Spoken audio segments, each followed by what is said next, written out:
Bom, vamos lá. Essa palavra aqui é rapidinho. Na verdade é uma palavra, né? Uma mensagem para as pessoas da igreja que está desviada, né? De Cristo, está desviado.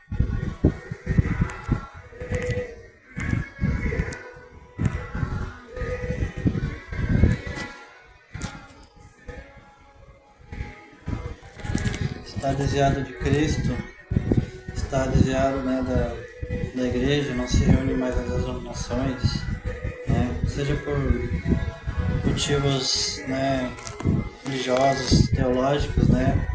Seja por qualquer motivo, por vícios, né?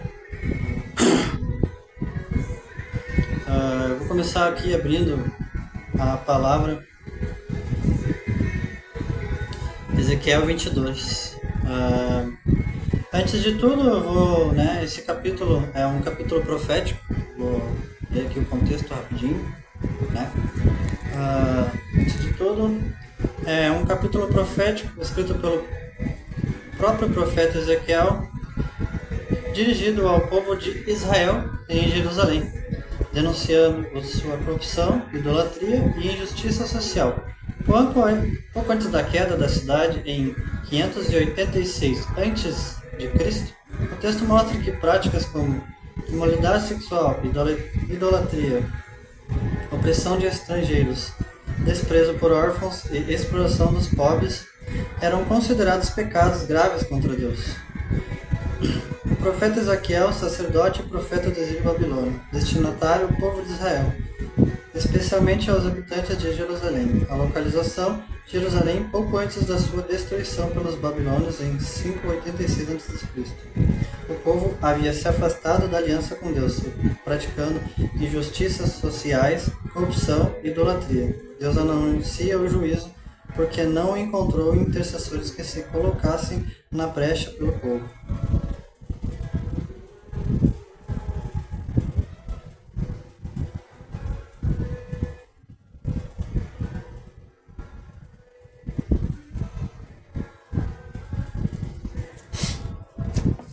Eu ia ler aqui, mas eu acho que eu vou ler na digital, que é melhor, que eu consigo ler melhor por causa da minha visão, né? E daí por causa do vento também.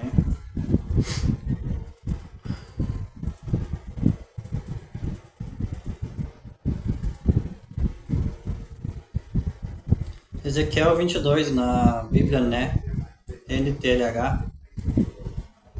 Diz assim: O Senhor me disse-me o seguinte: Homem imortal, você está pronto para julgar a cidade que está cheia de assassinos? Mostre a ela todas as coisas vergonhosas que tem feito. Conte a ela aquilo que eu, o Senhor Deus, estou dizendo. Você, cidade assassina, matou muitas pessoas do seu próprio povo e se tornou impura, fazendo ídolos e o adorando, e por isso o tempo seu castigo está cada vez mais perto. Você é culpada dessas mortes e se tornou impura por causa dos ídolos que fabricou, e por isso o seu dia está chegando. O seu tempo acabou. Foi por isso que deixei as outras nações caçoarem e zombarem de você. Países de perto e de longe caçoam de você por ter fama da cidade de desordeiros. Todas as autoridades de Israel confiam na sua própria força e cometem assassinatos. Na cidade ninguém honra o seu pai e nem a mãe. Vocês maltratam os estrangeiros que moram no meio de vocês, exploram viúvas e órfãos. Vocês não respeitam os lugares sagrados, nem guardam o sábado. Uns dizem mentiras a respeito dos outros, que por causa disso são mortos. Alguns comem sacrifícios oferecidos a ídolos. Outros estão sempre satisfazendo as suas paixões. Outros têm relações sexuais com a mulher do seu próprio pai. Outro ainda obriga a mulher que estão menstruadas a terem relações com eles. Cometem adultério, seduzem as suas noras ou as suas meias-irmãs. Alguns dos seus moradores matam por dinheiro. Outros emprestam dinheiro a juros e ficam ricos explorando seus próprios irmãos israelitas. Eles esqueceram de mim. Sou eu, o Senhor, o Deus, quem está falando. Vou acabar com as suas roubalheiras e com os seus crimes de morte. Vocês pensam que ainda terão alguma coragem ou força bastante para levantar a mão quando eu acabar de agir contra vocês? Eu, o Senhor, estou falando e mantenho a minha palavra.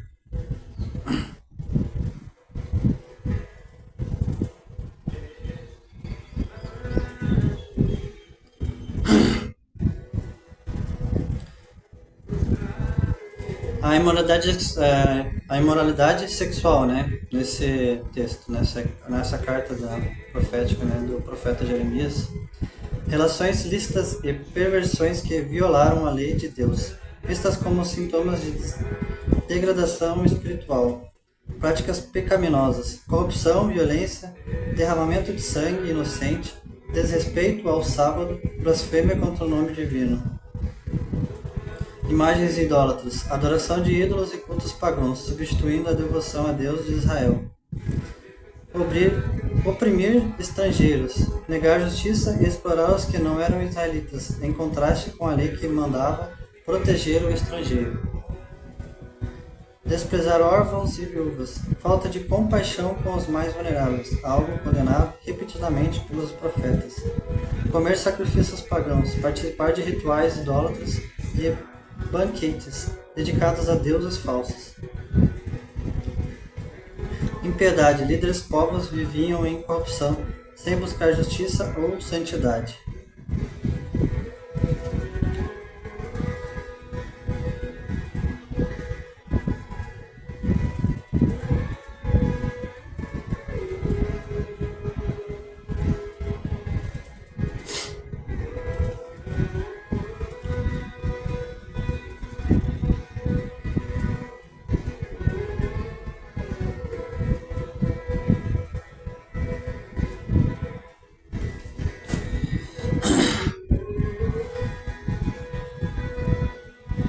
Bom, imoralidade sexual, né? Isso aqui hoje, na nossa sociedade, está acontecendo, né? Moralidade sexual, muitos adultérios dentro da própria igreja. Quantos casos a gente vê de moralidade sexual, né, dentro da igreja aí hoje?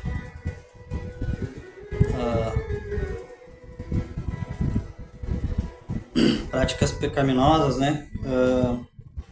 Muitas corrupção, né? Pastores ficando ricos, né? E deixando os mais vulneráveis, os mais pobres, né?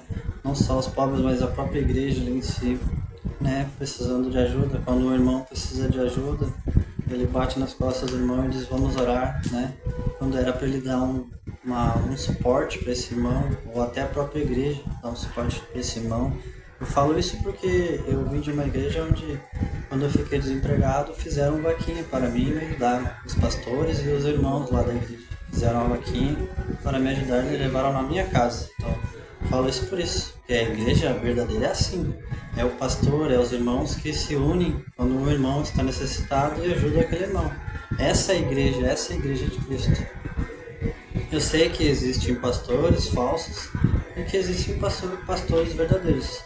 E antes de tudo, né, pastor é um dom, não é cargo. Pastor, só quem tem o cargo é Jesus. João 10:11, Efésios 4:11 vai falar que é dons. Os 5 ministérios são dons, né?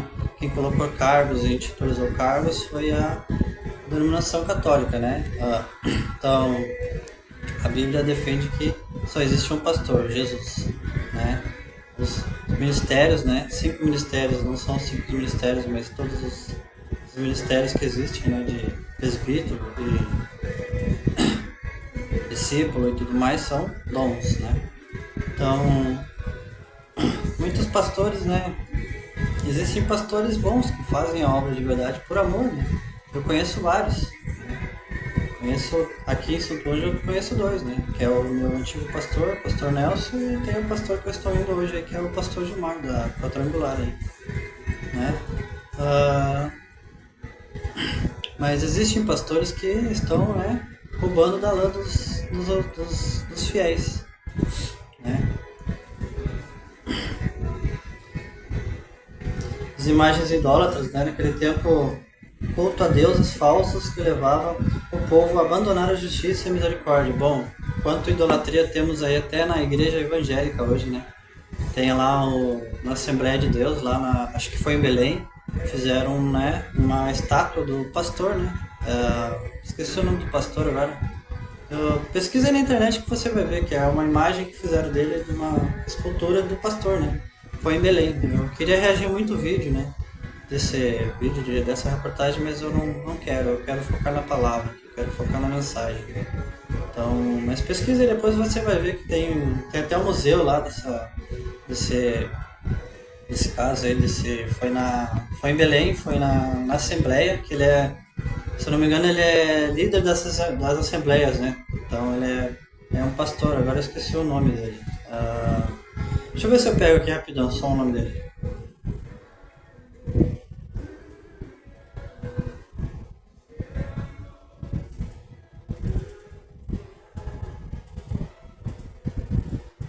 Deixa eu pegar o nome dele aqui rapidão.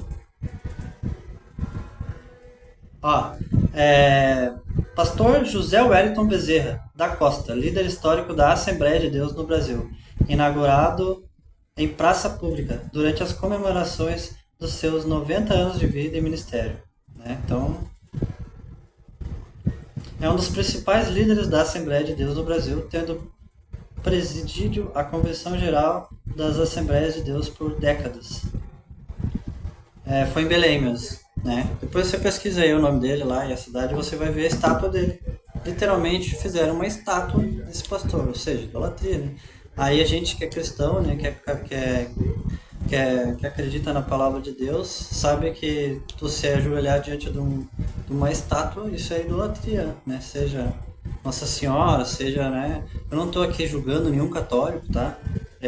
A Bíblia fala isso, eu creio nisso. Se você faz, irmão, eu não vou te julgar, irmão. Quem vai te julgar é o Pai lá em cima, é Jesus, tá? Eu não tô te julgando, até porque eu tenho mãe, tenho vó, minha família quase toda é católica.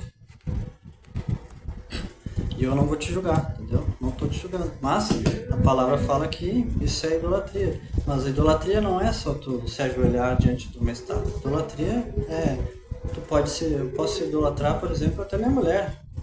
Entendeu? Posso idolatrar isso aqui, o celular, entendeu? Posso ser idólatra do dinheiro, entendeu? Então, mas eu não estou te julgando, só estou te explicando que a Bíblia fala que isso é idolatria. Tu se ajoelhar diante de uma estátua e orar para ela, isso é idolatria. Né? Não vou deixar de dar a minha opinião como cristão, como evangélico de Deus, que ele é a palavra de Deus. E aí a gente quer falar dos católicos quando o cristão faz igual. Então, isso é idolatria. E como Ezequiel, naquele tempo, o Deus estava falando para o profeta Ezequiel, né? E acontecendo isso hoje. Como você vê como é muito louco, né?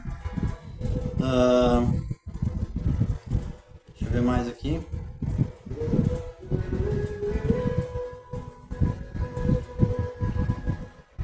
Outros, no versículo 10 assim, outros têm relações sexuais com a mulher do seu próprio pai. Ou seja, tem muitos casos aí tem casos, né, que hoje isso aqui se acontece. Não só primos, primas ou até adultérios dentro da própria família, né? Então,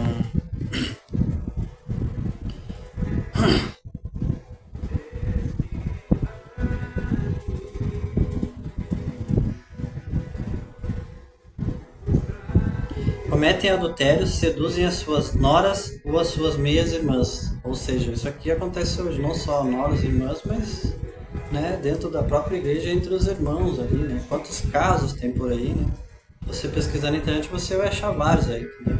Eu aqui achei vários, só eu não querer reagir, porque o foco da mensagem não é... Eu não quero focar na mensagem para reagir um vídeo, eu quero focar... A mensagem que eu quero deixar para você é que você que está desviado, você que está, né, fora da igreja ou fora de Jesus, que Jesus te chama para você voltar para Ele, pois Ele está voltando. E assim como aqui em Ezequiel, né, 22, ele denuncia essas práticas, e logo depois, no capítulo 24, eu vou ler depois, ele denuncia aqui no 22 e fala que vai acontecer, e no 24 ele, né, acontece o que ele falou, né, o juízo vem, né? No capítulo 24 o juízo vem. E assim como no Novo Testamento, nos mostra que, acho que é Mateus ou em Apocalipse, o juízo também vai vir, quando Jesus voltar. E esse juízo está próximo. Por isso que eu te faço esse convite hoje, para voltar para Jesus. Alguns dos moradores matam por dinheiro. Outros emprestam dinheiro e juros e ficam ricos explorando seus próprios irmãos, ou seja, na própria... Salve, irmão! Na própria igreja temos hoje, né, pastores explorando irmãos, né, e na própria igreja, né, deixando de ajudar o irmão próximo, ajudando esse irmão na igreja, né, explorando os irmãos, né, na igreja.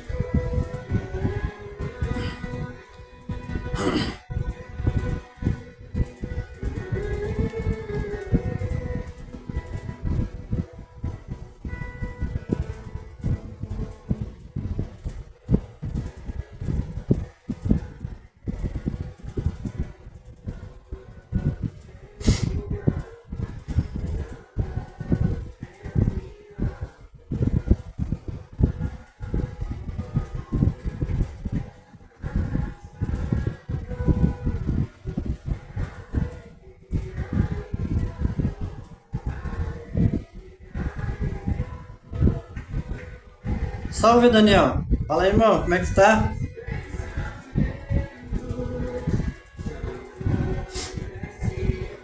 Vou ler no versículo 24 aqui, que é aí onde Deus fala, né, da destruição, onde ele anunciou lá em Ezequiel 22, aqui no 24 ele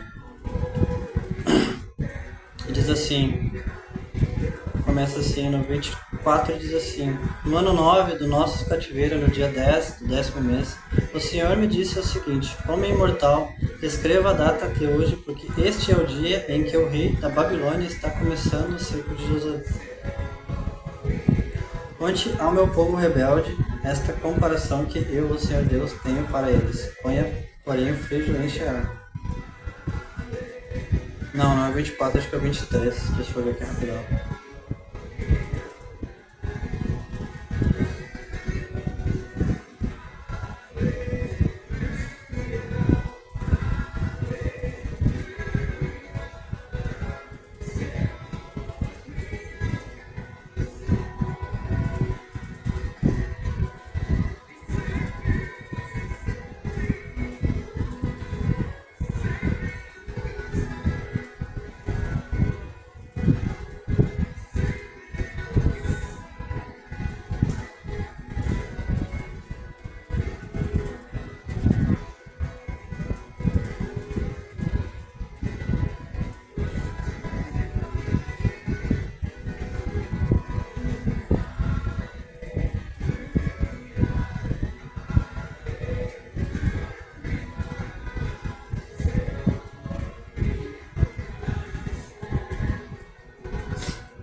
É no 24 mesmo, tá certo.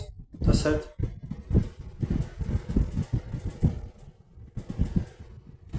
Compartilha lá, irmão. Eu tô sem o Telegram. Meu Telegram deu problema aí, eu tô sem o Telegram. Eu não tenho o Telegram agora. Meu Telegram tá com problema. Só depois eu vou arrumar ele. Tô com problema no Telegram, não tô conseguindo instalar o Telegram. Aí eu tô sem Telegram, eu vou ficar sem Telegram há um bom tempo aí. Aí eu tô só com o WhatsApp e aqui no YouTube, tá ligado? Compartilha lá daí.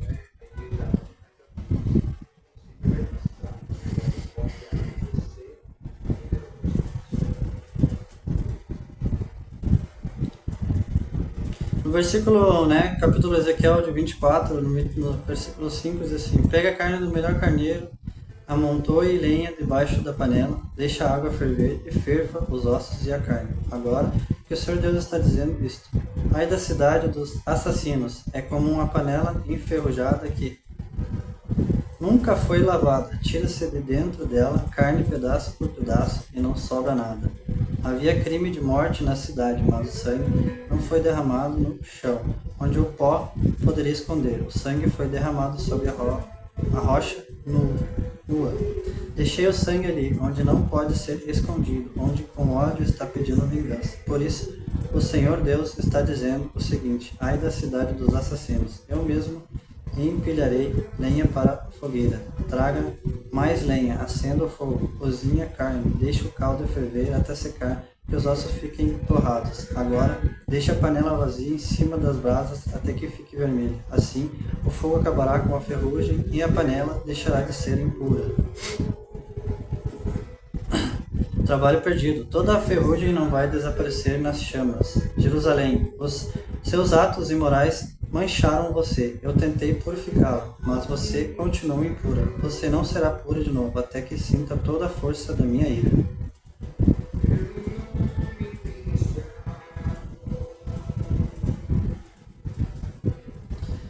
Aqui no versículo 24, né, Nabucodonosor, cerca de Jerusalém, a queda da cidade, né, e no versículo 39, Jerusalém é destruída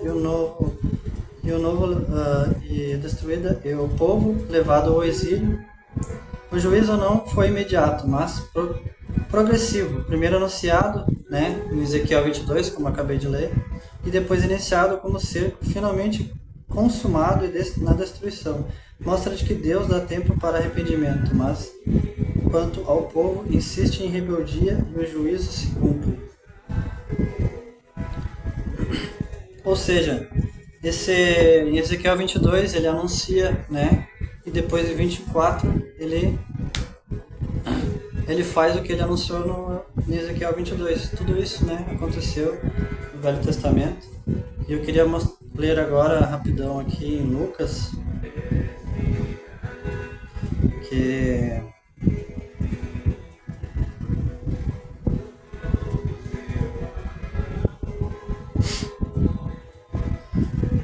Lucas capítulo 15,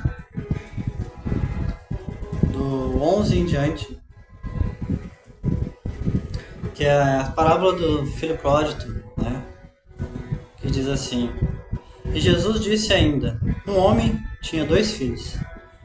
Certo dia, o mais moço disse ao pai: Pai, quero que o senhor me dê agora a minha parte na herança. E o pai repartiu os bens entre os 2. Poucos dias depois, o filho mais moço ajuntou tudo o que era seu e partiu para um país que ficava muito longe. Ali, viveu uma vida, olha só, cheia de pecado e desperdiçou tudo o que tinha. Ou seja, pegou o dinheiro e usou para pecado, né? Possivelmente, né, mulher, né, comida e tudo mais. O rapaz já havia gastado tudo, quando houve uma grande fome naquele país e ele começou a passar necessidade. Então procurou um dos moradores daquela terra e pediu ajuda. Este o mandou para sua fazenda, a fim de tratar dos porcos. Ali, com fome, ele tinha vontade de comer o que os porcos comiam, mas ninguém lhe dava nada.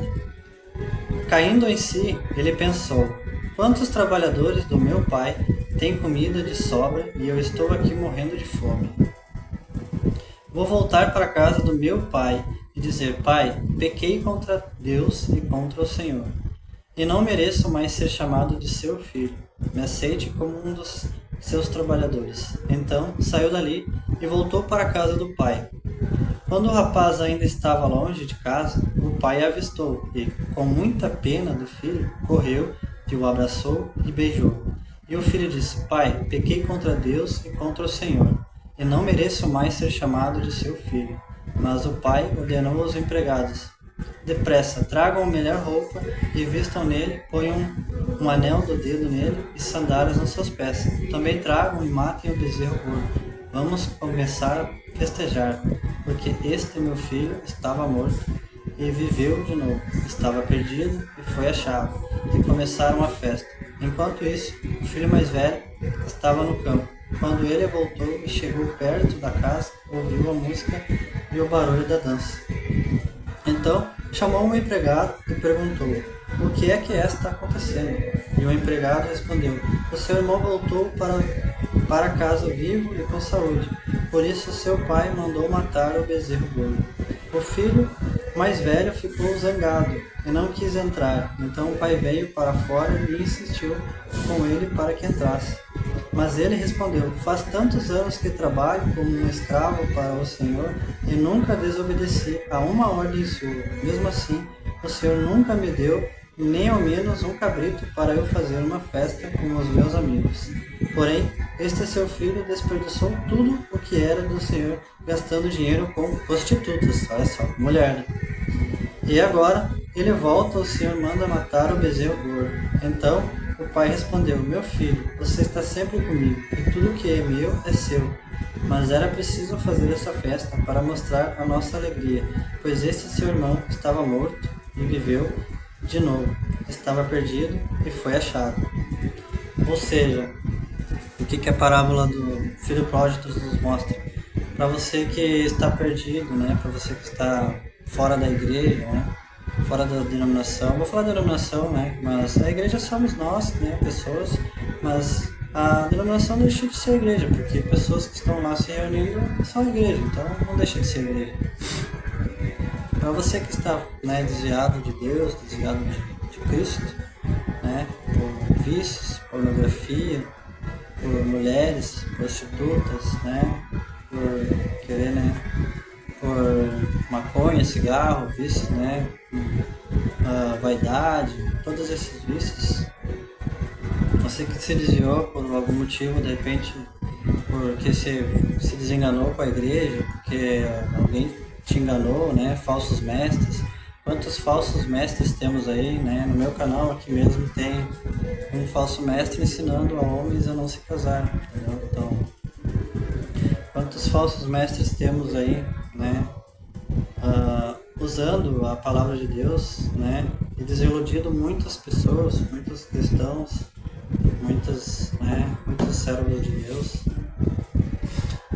Mas eu sou um deles que eu vou testemunhar aqui para vocês.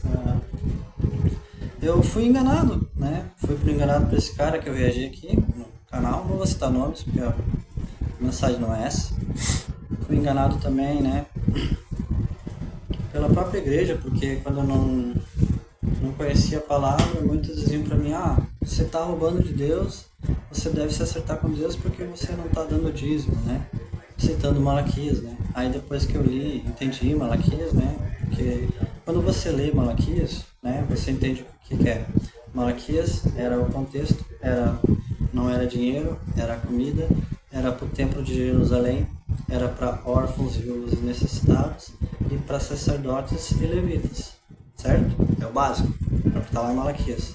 Trazei a casa de tesouro, trazei ao templo de Jerusalém. Bom, o templo de Jerusalém não existe mais. O templo somos nós. 1 Coríntios 3,16, certo?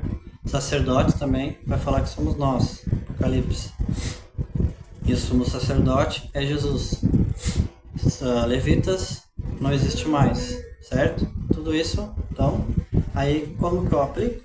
Bom, vamos lá. Se eu sou o templo, lá não era dinheiro, e lá era comida, e era para órfãos e necessitados. Então, vamos lá.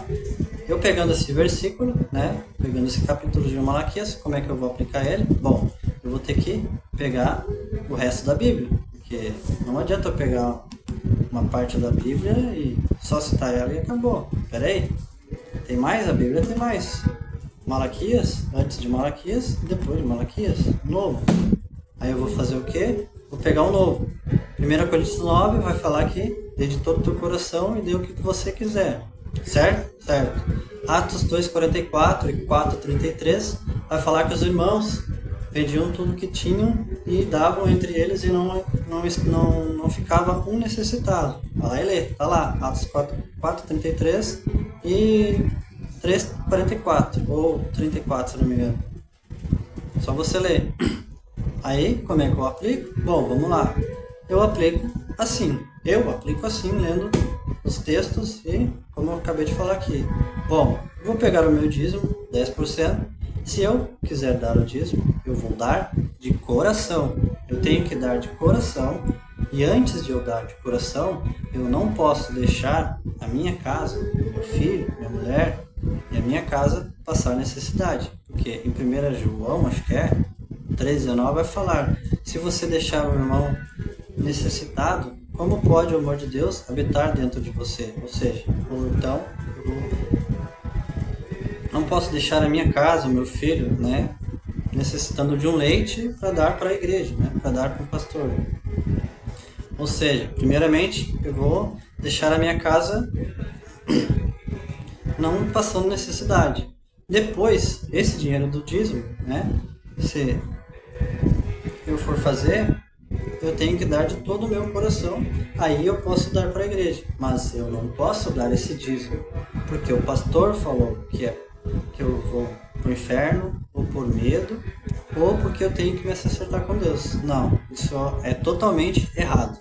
A Bíblia não ensina isso. Ou seja, então se você quiser dar o dízimo 10%, você pode dar, mas você tem que dar de todo o teu coração, e você não pode deixar passar necessidade, nem os seus que estão contigo, sua família, seu filho, sua mãe, né?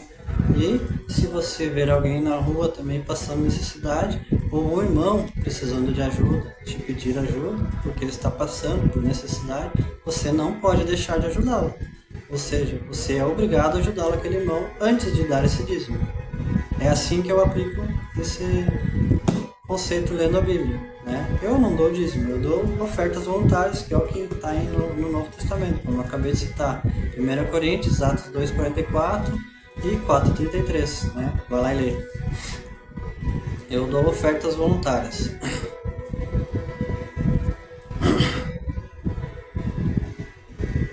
Verdade. Aham. E aí, né, mano? Por essas questões, muitos estão desviados, não só por isso. No meu serviço eu tenho um amigo lá que se desviou, mas ele tá no mundão, né? Tá pegando mulher. Outros, né, fumando maconha. No meu serviço lá no Unibem, no banheiro, chega às 5 horas da manhã ali, o pessoal tudo fumando maconha dentro do banheiro, entendeu? Tipo, pessoas totalmente perdidas por vícios, né? Eu sou um cara que fumei maconha, fumei cigarro por muitos anos, cheirei pó, né? Estava no vício quando eu comecei a academia, na vaidade, quando era jovem, fui pro anabolizante. Muito tempo depois, né, fui para pornografia, né? E graças ao bom Deus, né, leitura e tudo mais, Jesus me libertou de tudo isso. E como eu estava dizendo aqui, né, quando eu comecei na igreja me enganaram com o negócio do dízimo, né, por eu não entender isso.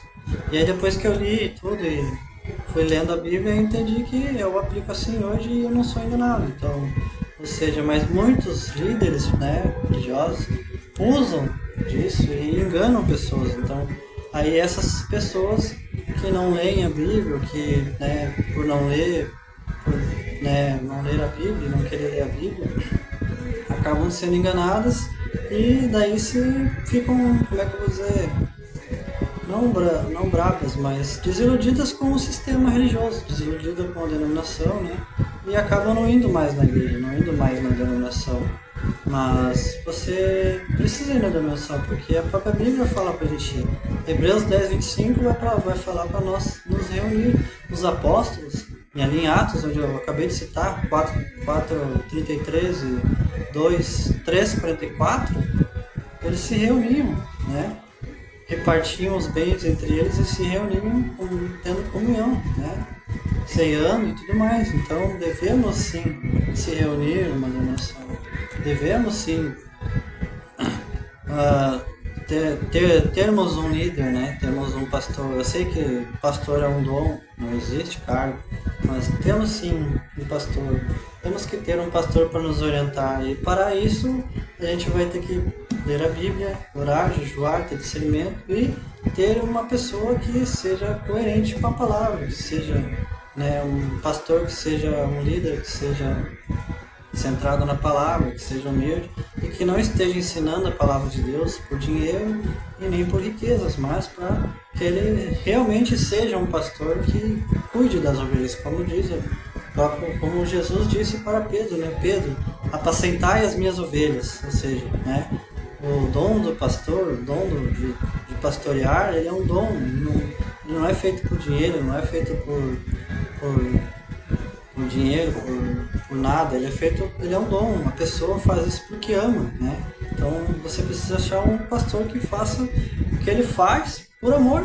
E existe muitos pastores, eu conheci dois, eu acabei de citar, o pastor Nelson, que é o que eu ia, que se aposentou e tal, e fechou a denominação dele lá, e a que eu estou hoje, que é do pastor Gilmar, que é da Quadrangular, mora em Santo Ângelo, né?